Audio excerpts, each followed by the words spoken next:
Ma présence sur le territoire camerounais est justifiée par une décision du Comité international préparatoire du Congrès, dont je suis le secrétaire général du mouvement fédéral panafricain. Et la décision, c'est que le secrétaire général du mouvement, qui est le responsable des structures du mouvement fédéral panafricain, aille faire des visites de proximité sur les 3 régions que nous pensons être cruciales si nous voulons unir les États africains. C'est l'Afrique de l'Ouest, l'Afrique centrale et l'Afrique de l'Est.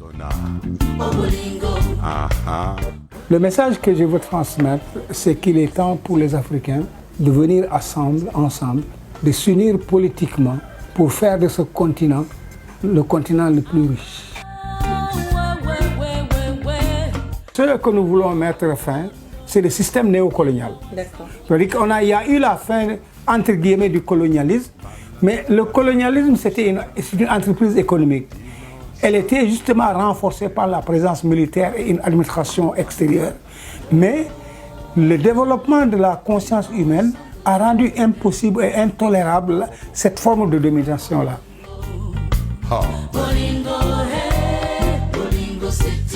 Il veut rencontrer tout le monde pour échanger, pour savoir qu'est-ce qui ne va pas, qu'est-ce qui se passe, qu'est-ce qui bloque.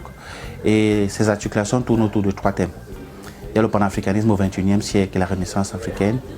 Il y a les obstacles au développement politique et économique des États africains, identification des problèmes et proposition des moyens. Et il y a le rôle de la jeunesse dans l'unification politique du continent.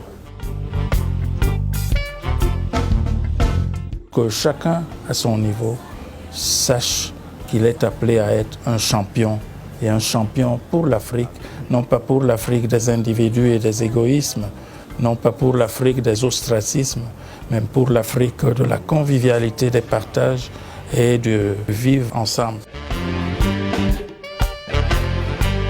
Dans l'Afrique centrale, je vais aller au Tchad, n'est-ce pas? Et après le Tchad, au Congo. Quand je rentre, je retourne aux États-Unis et après je vais en Afrique de l'Ouest. N'est-ce pas? Dans cette Afrique de l'Ouest, je vais visiter 7 pays, n'est-ce pas? Et après ça, je vais en Afrique de l'Est où je vais visiter 4 pays.